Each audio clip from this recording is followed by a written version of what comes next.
পাবনার সুজানগর চাঁদা না দেওয়ায় 3 নারীকে পিটিয়ে জখমের অভিযোগ উঠেছে।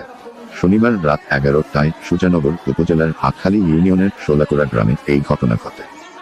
এ সময় এক বৃদ্ধসহ 3 নারীকে পিটিয়ে আহত করে দুর্বৃত্তরা। আহতরা হলেন শোলাকা গ্রামের মৃত একেন মোল্লার স্ত্রী জনি বেগম, কালাম মোল্লার স্ত্রী জোসনা খাতুন ও সালাম মোল্লার স্ত্রী বুলু বেগম। এ সময় তারা বলেন, সরকার পতনের পর থেকেই এলাকার চাঁদাবাজ বুরুল মোল্লা, শফি, মিঠু মোল্লা, জিয়া শেখ আমাদের কাছ থেকে দীর্ঘদিন ধরে চাঁদা দাবি করে আসছিল। চাঁদা না দেওয়ায় রাতে আমাদের বাড়িঘরে হামলা করে এবং দেশীয় অস্ত্রশস্ত্র নিয়ে এলোপাতাড়ি মারপিট শুরু করে।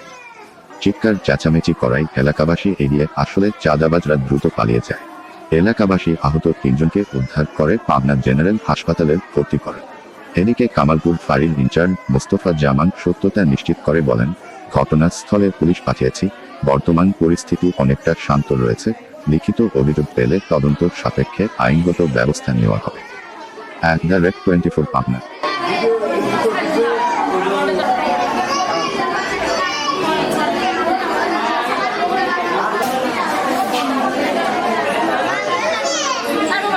ওই বাচ্চাটা